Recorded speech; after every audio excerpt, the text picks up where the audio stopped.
bulan depan deh. Gak ada sabar-sabar. Soalnya dia di tengah-tengah mereka menyampaikan yang ini.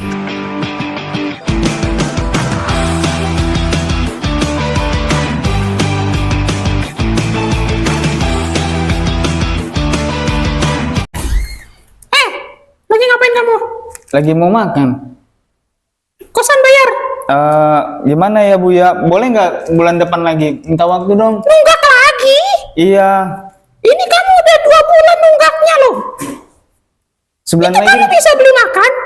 Bayar kosan nggak bisa? Tadi malam ya, aku perhatiin ya, kamu jalan-jalan ke mall sama teman-teman kamu. Kok giliran bayar kosan nggak bisa? Ayo buruan bayar kosnya. Ini kenapa saya yang dimarahin sama boneka ya? Ada gitu manusia dimarahin sama boneka, kamu jangan gitu dong. Tapi tadi malam bisa jalan. Bentar, sabar Bu ya, jangan marah-marah dulu. Iya, dia soalnya udah nunggak. Iya, coba kita tanya dulu pelan-pelan, baik-baik. Barangkali Mas Yogi lagi ada masalah, dia ada yang harus dibayar yang lebih penting yang lain gitu. Iya, tapi kan Iya, coba kita ajak ngobrol dulu Mas Yoginya ya. ya udah. Iya, gitu. Abang aja yang ngurus, aku males. Sabar ya Bu ya. Bulan depan deh. Gak ada sabar-sabar. Sabar Bu ya.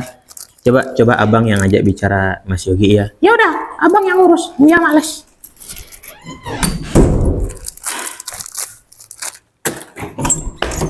Assalamualaikum. Waalaikumsalam. Ini dia Mas Rizky. Yeay. Duduk. Gimana? Maaf ya. Kok bisa nunggak kosnya tuh gimana? Aduh, gimana ya Mas? Soalnya saya juga perlu. Halo. Teman-teman. Ini anaknya dari Mas Rizky yang bernama apa? Yazid. Bay Hazid. Abdullah. Abang mau? Nah, jadi Gimana? ada beberapa hal yang mungkin kita bahas di podcast saya ini yang iya.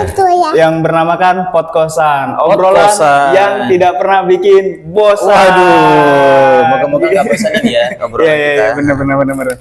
Oke, Mas Rizky. Dari beberapa hal yang udah pernah kita ceritakan ya dari balik kamera juga, dan Mas Rizky itu sering sekali Abang minum di sana. bercerita tentang kehidupannya Mas Rizky waktu Mas Rizky sebelum seperti sekarang. Nah, Emang sekarang saya gimana? kalau sekarang kan lebih wangi, lebih rapi, Udah punya anak gitu ya? punya anak begitu. 2 lagi anaknya, anaknya udah 2 gitu. Istrinya baru? 1. Dan dulu tuh Mas Rizky pernah bilang atau pernah cerita ke saya pernah jadi tukang ojek. Nah. Itu bagaimana pilihannya untuk bisa jadi tukang ojek? Jadi kan waktu itu saya habis ikut kegiatan karantina di Jakarta hampir 2 tahun tuh. Jadi setelah lulus SMK sempet kuliah sebentar. Terus gara-gara beasiswa yang di Jakarta itu saya tinggalin kuliah. Terus saya pergilah ke Jakarta. Di sana ngapain? Di sana ya karantina, ngafal Quran, kita belajar leadership di sana, kita belajar bisnis sedikit gitu ya. Fundamental dari bisnis lah gitu ya. Nah, terus saya pulang. Nah, begitu pulang, nganggur. Nganggur. Saya ngelihat, jadi gini, salah satu pemicunya itu gini Mas, saya waktu itu usianya udah 20 tahun kayaknya, 20 tahun. Terus saya udah ke Jakarta, udah ke Malaysia, udah ke Singapura, jalan-jalan gitulah ya. Udah pernah jalan ke sana, ke Bandung. Cuman saya belum benar-benar tahu daerah Pekanbaru. Jadi usia saya udah 20 tahun, tapi saya belum tahu literally Panam itu persisnya di mana saat itu ya. Rumbai itu di mana. Terus kalau mau ke Sumbar itu lewat mana tuh saya masih blank gitu. Masih belum punya bayangan karena emang belum tahu apapun. Saya cuma tahu daerah Kulim. Nah, itu daerah tempat saya besar gitu ya. Nah, akhirnya saya pengen Gojek salah satunya biar saya bisa menjelajah, mengenal kota Pekanbaru. Karena saya sering kali dapat pengalaman teman-teman yang dari Jakarta ke Pekanbaru gitu ya. Terus mereka nanya tempat yang recommended di Pekanbaru apa ya? Kita kalau mau di Pekanbaru enaknya jalan-jalan kemana ya? Nah, saya sering kali bingung gitu Mas Yogi. Aduh, mau dibawa kemana? Saya cuma tahu daerah Kulim gitu kan. Akhirnya saya ngojek biar saya tahu. Alhamdulillah selama 6 bulan ngojek saya jadi tahu daerah Pekanbaru. Sorry. Ini saya potong dulu ya. Mas Rizky kan awal mulanya tinggal itu di mana? Dari kecil nih. Ya dari kecilnya itu maksudnya di kota apa? Saya memang di Pekanbaru, Mas Yogi. Saya itu lahir di Pekanbaru, sekolahnya SD, SMP, SMA-nya di Pekanbaru. Makanya saya tuh punya trust issue sendiri. Saya tuh insecure gitu. Masa saya lahir di Pekanbaru, sekolahnya di Pekanbaru, gedenya di Pekanbaru, tapi nggak tahu daerah Pekanbaru. Nah itu dia. Nah, maksudnya kulim karena saya anaknya cupu lah. Nggak gitu dong, nggak gitu. Ya saya kurang menjelajah. Apa? Tidak terlalu suka saat itu tidak terlalu suka mengeksplor dari beberapa tempat-tempat yang lain. Iya, makanya nggak tahu tempat. Dari segi pertemanan, ya saya seneng yang circle-nya tuh yang kecil gitu. Makanya jarang explore keluar lah. Kalau bahasanya Ustaz Felix itu mainnya kurang jauh, kopinya kurang kental. Tapi pada saya itu wawasannya sempit. Saya nangkep ya nggak apa-apa, silakan. Ini memang buat kita nih. Memang budget anak kosan tuh memang begini gitu. Harus kayak gini ya. Harus kayak begini. Dan tadi kan Mas Rizky sempat bilang bahwasannya suka lingkaran yang kecil dan pertemanannya juga tidak terlalu banyak gitu. Ada nggak sih pemikiran dari Mas Rizky berubah pada saat itu? Kayaknya aku harus keluar deh dari zona seperti ini. Aku tuh harus punya banyak teman, harus bergaul dengan semua orang. Pada saya itu punya pemikiran yang seperti itu nggak? Iya, setelah bertemu banyak orang, setelah saya mendapati banyak momen saya itu karena tidak punya banyak teman, akhirnya saya kesulitan dalam banyak hal gitu. Itulah yang akhirnya men-trigger saya untuk mencoba meluaskan jangkauan pertemanan. Coba ya kenal circle A, circle B, circle C. Gitu. Apa yang Mas Rizky dapat dari perubahan circle tersebut dengan punya banyak teman, pada akhirnya punya kenal sama A, B, C, terus circle-nya Mas Rizky nggak cuma di A, B, C doang gitu. Kira-kira ada kepuasan nggak? Jadinya dapat sudut pandang baru, Mas Yogi. Saya jadi bahasa anak-anak sekarang ya close minded juga gitu. Pedas nak? Biar aja ya makan nanti ya. Saya close minded juga, kemudian saya jadi susah memahami orang lain. Saya jadi cenderung ego. Saya jadi cenderung sulit menerima pendapat orang lain karena tadi terlalu sempit circle pertemanannya. Nah, setelah saya berteman dengan circle yang berbeda-beda, saya jadi tahu, cara berpikirnya circle A tuh kayak gini ya. Sebetulnya niatnya baik ternyata. Cuman karena selama ini saya nggak pernah ngobrol sama mereka, saya pikir mereka niatnya jahat. Ternyata niatnya baik, saya aja yang belum paham. Ngobrol sama circle B, ternyata mereka niatnya juga baik. Caranya aja yang kayak gitu. Yang saya baru tahu setelah saya ngobrol sama mereka, bersinggungan sama mereka. Gitu, ngopi bareng sama mereka. Ya benar. Tapi dari banyaknya pertemanan atau orang-orang yang Mas Rizky kenal, ada masalah nggak? Ada permasalahan nggak? Kayak pernah bermasalah dengan si A, B, C, atau mungkin melihat sebuah permasalahan atau konflik di antara dari orang yang lainnya gitu. Mungkin pernah ngalamin hal itu. Yang namanya masalah pasti ya. Iya benar. Cuman saya menyadari masalah itu yang akhirnya mendewasakan kita. Saya cenderung seperti anak-anak di circle yang sempit itu karena temannya itu aja, jadi masalahnya ya nggak meningkat, masalahnya nggak bertambah. Tapi ketika berteman dengan circle yang lain, ya ketemu masalah baru, tapi akhirnya saya menyelesaikan masalah itu, sehingga ketika masalah itu selesai, saya bertambah kedewasaannya. Ketemu lagi masalah lain, bertambah kedewasaannya. Jadi setiap masalah yang ada di circle yang berbeda-beda itu menumbuhkan kedewasaan saya, Mas. Terakhir, penting nggak hidup ini ada masalah? Wah, karena gini Mas Rizky, itu banyak orang atau saya sendiri menilai sebuah masalah itu kayak kayak sebuah hal yang sebenarnya nggak usah dimasukkan lah ke dalam kehidupan gitu. Walaupun sebenarnya kita tuh tahu hidup itu penuh dengan masalah. Bahkan saya tuh pernah begini teman-teman. Bagaimana saya hidup tanpa ada masalah? Pokoknya saya hidup nggak mau punya masalah. Itu kan satu hal yang salah ya. Itu kayak paradoks gitu ya. Jadi gini, hidup nggak punya masalah itu kan kayaknya nggak mungkin. Mustahil ya. Benar, saya tuh pernah berpikir seperti itu pada saat itu. Aku hidup Makanya nggak mau punya masalah. Aku maunya hidupku jalan mulus begitu aja gitu. Makan rotinya. Nah, dari Mas Rizky sendiri, apakah masalah itu penting hadir dalam kehidupan kita? Kayak kita sekolah deh. Oke. Kita mau naik kelas 2, naik kelas 3, naik kelas 4. Ya kali kita mau naik kelas 6, tapi masalahnya nggak dilewatin dulu. Pasti harus dilewatin dulu. Betul. Sehingga kita kayaknya harus punya cara lain memandang masalah. Jadi kalau kita ngeliat masalah itu ya hanya sebagai, kalau kita ngeliat masalah itu ya masalah, ya itu akan jadi masalah dalam hidup kita. Betul. Tapi kalau kita ngeliat masalah itu adalah medium lain untuk membuat kita jadi meningkat kedewasaannya, cara berpikirnya, level kita, ya kita jadi ngeliat masalah itu sesuatu yang menantang gitu.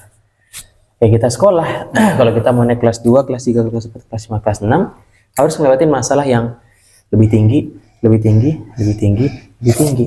Mohon maaf teman-teman kalau misalkan obrolan kita agak jadi agak mohon maaf sedikit ya. Jadi memang agak terganggu. Dan saya memang agak salah sih. Seharusnya saya tidak beli keripik-keripik yang seperti ini. Aduh. Ya ini, Maaf ya Mas Rizky ya. saya sih nggak masalah. Ini anak masih bocah nih. Jadi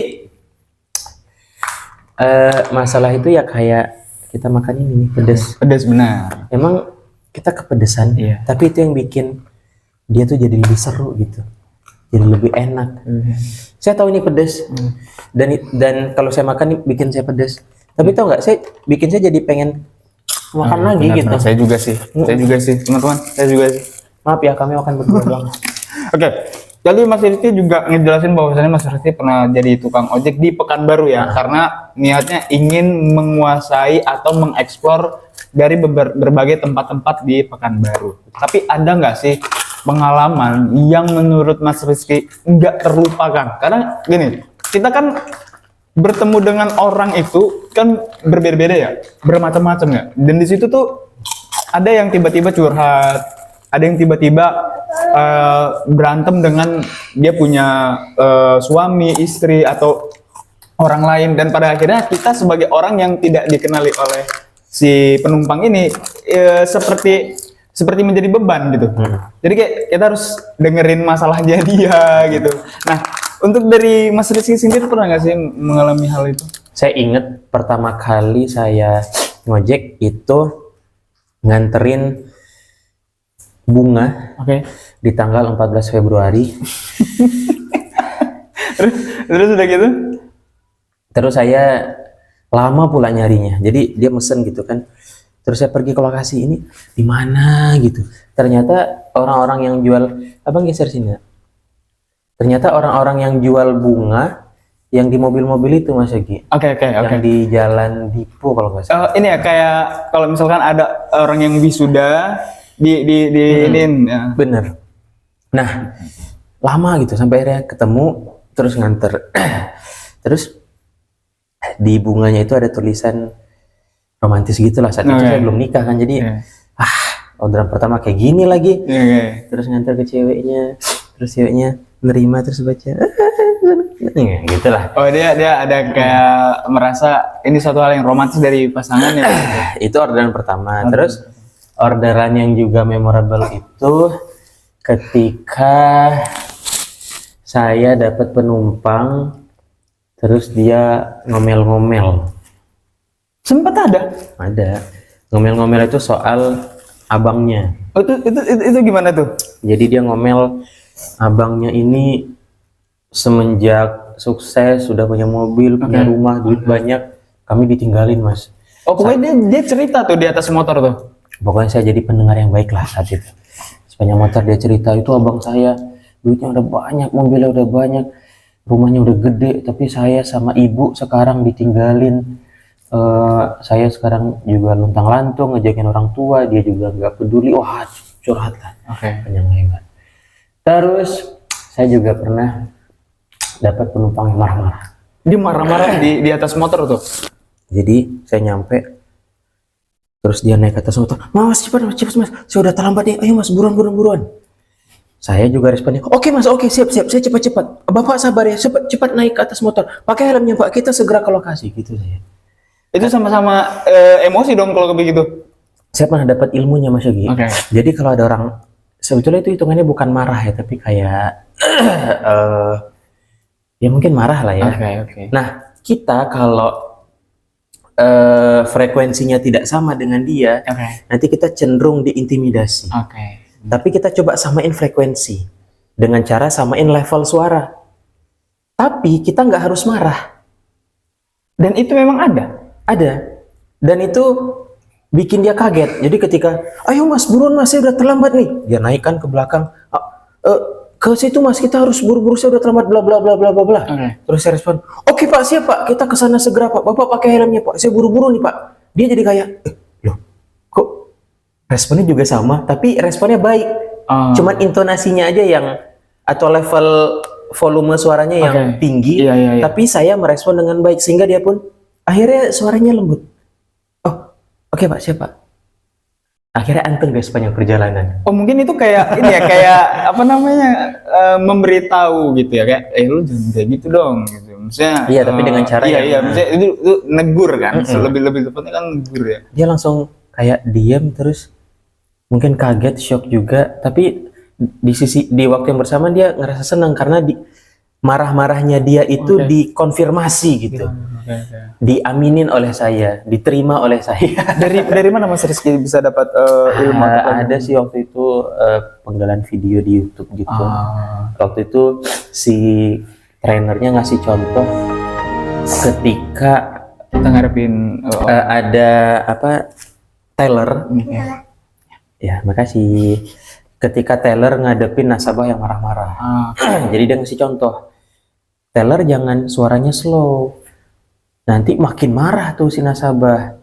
Jadi teller juga suaranya naik, tapi bukan marah. Suara naiknya itu mengamini, misal, Mbak, gimana ini? Saya udah ngantri lama ini, Mbak. Bla bla. Misalkan marah nasabah. Terus tellernya bilang, oke Pak, siap Pak. Bapak udah ngantri lama Pak. Bapak tadi antrian nomor berapa? Ya saya nomor 3. Oke Pak, siap Pak. Mari ikut saya Pak. Kita ke dalam ruangan, kita selesaikan. Itu nasabahnya jadi kayak, oh iya, oke, siap.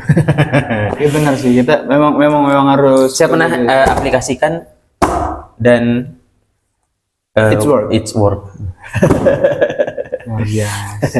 Nah, ini dari percakapan yang menurut saya udah diselesaikan, dan itu menurut saya sangat menarik banget ya. Tapi pengalaman ketika Mas Rizky ada di Jogja, Jakarta, Bandung, itu memang belajar tentang apa tadi, tahfiz ya, apa sih? Ya maksudnya pelajaran mengaji lah, pembacaan dalam Al-Quran lah, menghafal Al-Quran, begitu. Itu tergerak dari diri sendiri untuk bisa seperti itu atau bagaimana? Karena Mas Rizky kan juga pernah cerita bahwasanya Mas Rizky bukan dari background yang seperti itu kan? Gitu. Apakah memang kayaknya aku harus berubah deh, aku harus ya karena saya mungkin berangkat dari anak-anak hijrah ya Mas. Anak hijrah ini kan kebanyakan di awal itu dia punya semangat yang menggebu-gebu kan. Pokoknya dia punya semangat untuk melakukan sebanyak mungkin amal soleh untuk menembus dosa-dosanya yang banyak di masa lalu. Ya saya banyaklah dosanya gitu kan. Sehingga salah satu cara alternatif menurut saya untuk menghapus dosa saya yang banyak di masa lalu adalah dengan ngapal Quran. Ditambah juga, makasih sayang. Ditambah juga kita kan takut ya kalau sampai transit dulu ke neraka. Baru masuk surga. Transit dulu. Iya gitu benar, kan. Dicuci dulu kan. Janganlah gitu kalau bisa langsung. Iya benar. Nah, saya pernah dengar ustaz bilang salah satu cara instan masuk surga tanpa harus transit ya dengan baca Quran gitu kan. Ntar ini mirip karpet kita nih warna merah, ntar dikasih red carpet gitu kan, langsung masuk surga, nggak perlu transit. Nah, sehingga gara-gara motivasi itulah ya udah deh, saya pengen menghafal Quran. Tapi sampai saat ini dalam menghafal Al-Quran itu kesulitannya apa? Cobaannya luar biasa. Ngafalnya sih gampang ya, tapi ngejaga hafalannya yang sulit. Berapa tahun di itu ada nggak? Misalnya di Jakarta sekian tahun, kalau di Jakarta itu programnya cuma 1 tahun. Kenapa saya bisa sampai 1,5 tahun? Karena saya diminta untuk ngabdi dulu untuk ngabdi untuk angkatan berikutnya. Nah jadinya total ya 1,5 tahun, hampir 2 tahun lah. Berarti di Jakarta lu gue karena isinya juga anak-anak yang hafal Quran ya. kayaknya enggak ya? Sama aja, jumpanya antum juga, antum ana juga, enggak di Jakarta, enggak di Pekanbaru ya. Begitu ya. Antum ana juga sih sama aja. Nah, Lebih ke aksen sih, lebih ke dialeknya berubah. ya sih, benar-benar saya pun juga ngerasa apa ya, memang circle-circle yang seperti itu dan ditempatkan di daerah-daerah yang berbeda secara aksennya pun harus tetap apa misalnya ya orang-orang hijrah di Jakarta yang aksennya gua apa segala macam ya mereka tetap aksen yang seharusnya seperti orang-orang hijrah gitu. Dan ini juga Mas Rizky ini menempatkan diri Mas Rizky ini sebagai apa kalau boleh? Untuk yang sekarang kan followers kan banyak, viewers banyak, kalah juga saya. Saya sedang ikhtiar ya, sedang nge-branding diri di sosmed, di IG itu brandingnya adalah abang-abangan Gen Z. Nah itu dia, abang-abangan Gen Z. Insya Allah wajahnya masih abang-abang lah ya, walaupun anak udah 2 ya. Amin. Masih muda kok, Umur berapa sekarang? Aduh, beda-beda setahun kan? Bahaya itu kalau ngasih tahu umur. Netizen. Kalau misalkan pokoknya masih muda lah, masih seperempat abad. Oh, seperempat abad berapa tuh? Ya kisaran 1 abad kan 100 tahun. Iya. Setengah abad 50 tahun. Jadi 50. Seperempat abad. Enggak ngerti. Oke, kita skip aja ya. Obrolan itu skip karena saya nggak paham sama sekali. Oke, kita lanjut aja. Ya, abang-abangan Gen Z. Kontennya di IG itu masih tentang menyuarakan nilai-nilai Islam, tapi coba direlevansikan dengan apa yang terjadi di dunia Gen Z hari ini. Jadi buyanya di luar sayang. Nanti kita ambil ya. Jadi kayak Gen Z tuh biar produktif kayak apa sih? Nanti ambil sudut pandang Islam. Gen Z itu biar dia jadi apa? Punya karya dalam apapun perannya, dalam apapun segmennya kayak apa sih, kita kasih tipsnya. Gen Z itu biar nggak mudah baper, galau, insecure, anxiety, atau mental health. Nah, kayak apa sih, kita coba kasih tipsnya, kita coba kasih inspirasi, motivasi biar mereka jadi Gen Z yang lebih produktif, jadi Gen Z yang lebih termotivasi, Gen Z yang punya karya, Gen Z yang lebih bermanfaat, lebih berkontribusi, gitu-gitulah. Nah, kan Mas Rizky kan punya nilai positif ya terhadap Gen Z ya, kayak tadi punya karya dan sebagainya.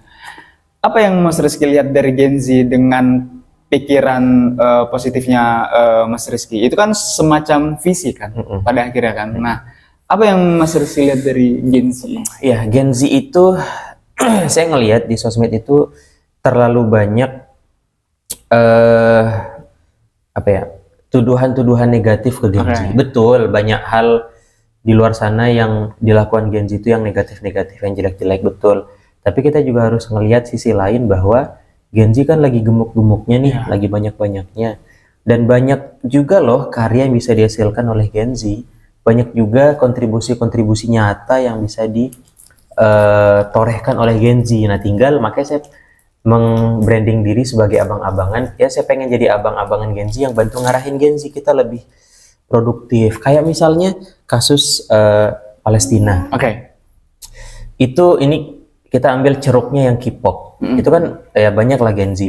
Mereka dalam kurun waktu yang singkat banget bisa ngumpulin dana yang gede banget. Iya, betul. Ratusan juta gitu untuk Palestina. Artinya itu kan nggak make sense sih buat saya. Artinya kan ya mereka nih sekali bergerak itu cepat sekali, hasilnya bisa luar biasa. Makanya kita jangan terlalu sering menyudutkan Gen Z mereka kepada hal-hal yang negatif. Jadi kita perlu respect juga sama mereka, sudah malam. kita perlu respect juga sama mereka, kita perlu angkat mereka, kita perlu hargai mereka, kita perlu ya arahkan mereka ke arah yang lebih baik gitu. Jadi saya ya pengennya lebih ngerangkul, jadi abangnya mereka.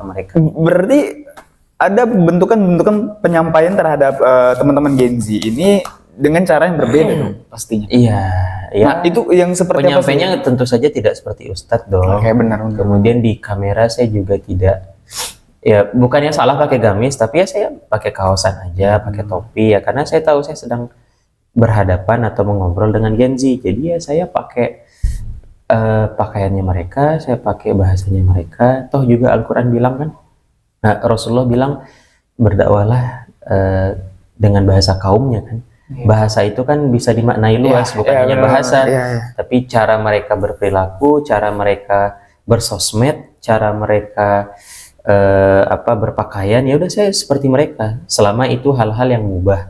Habis itu setelah saya menyamakan diri dengan mereka, nah, saya hadir di tengah-tengah mereka menyampaikan nilai-nilai Islam. Saya disuruh makan. Gitu. Makan. Sabar ya. Oke, bentar ya. Nanti, bentar ini belum selesai nih, belum kelar nih. Oke. Siap ayah sama omnya ngobrol baru. Oke. Oke.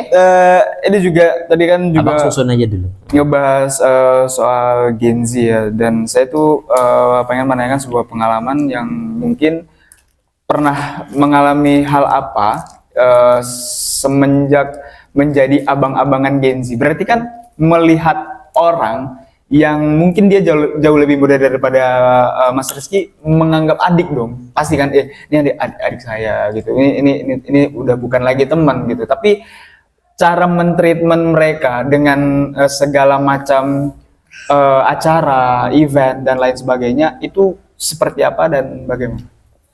Ya,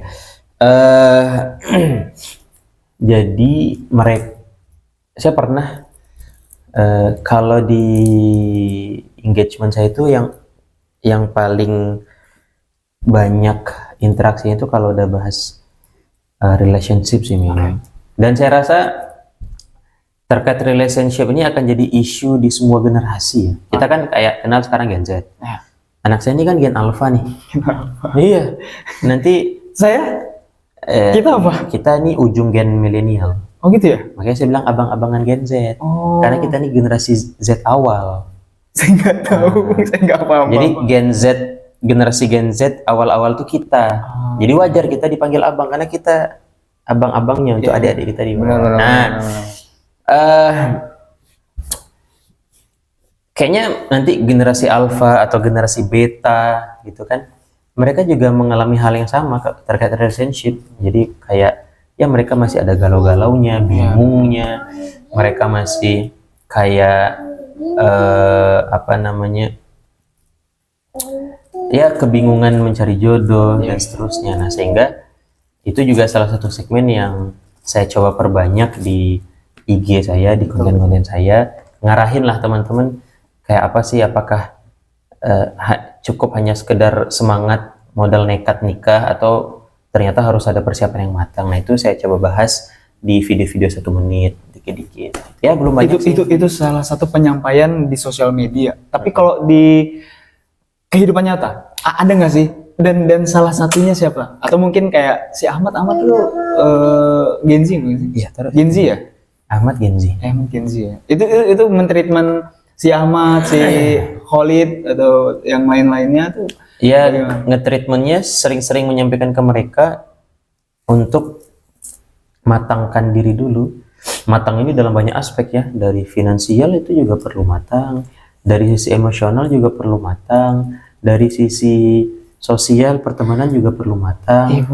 Jadi nggak cuman modal duit doang ya, duit penting, tapi ada banyak aspek yang lain yang harus dipenuhi, emosional, kesiapan, sosialnya, rancangan hidup dia sekian tahun ke depan seperti apa. Sampai Mas Rizky ini udah nggak dipanggil abang tapi kak kan, sama iya, beberapa teman-teman yang bisa dikatakan masih muda banget lah begitu. Dan terakhir juga penyampaian terhadap teman-teman Gen Z juga. Ya, boleh ada Gen Z yang nonton. Dipersilahkan deh. Gen Z ya, teman-teman sadari kalian itu jumlahnya hari ini banyak. Kalian kan kita mengenal istilah bonus demografi ya. Ya nanti di tahun 2045 tuh. Jadi kalian nih kita yang Gen Z itu di 2045 itu bisa 60-70% tuh kita tuh yang paling banyak gitu di tahun 2045. Sehingga nanti kita yang akan memimpin negeri ini, kita yang akan mengurusi negeri ini, kita yang akan berperan di banyak segmen aspek nanti di negeri ini, sehingga teman-teman apapun yang kalian cintai hari ini diseriusin, didalemin, ditingkatkan ya. Kalau di dunia motivasi itu sering disampaikan do what you love what you do gitu kan. Jadi apapun yang teman-teman sukai hari ini cintai, ditingkatkan, didalemin, diseriusin, karena nanti di satu titik tertentu itu akan memberikan dampak, memberikan kontribusi yang nyata gitu untuk negeri ini. Apapun, saya senang editing video, saya senang ngebantu orang, saya senang nulis, saya senang bikin konten, saya senang berorganisasi, semuanya apapun lah. Ya, saya senang nukang misalkan, saya senang ngedesain, semuanya. Saya senang fotografi. Diseriusin, ditingkatin, didalemin. Nanti di satu titik tertentu itu akan jadi kontribusi yang besar gitu untuk negeri ini. Jadi jangan pernah insecure dengan apapun yang teman-teman lakukan hari ini. Syukuri itu, tingkatkan itu. Dan satu lagi, Mas Rizky dengan teman-teman Gen Z sayang nggak? Sayang dong. Kalau nggak sayang, saya ngapain bikin nge-branding diri sebagai abang-abangan kan ya. Insyaallah moga-moga ya sayang yang tulus gitu ya. Jadi oke, luar biasa.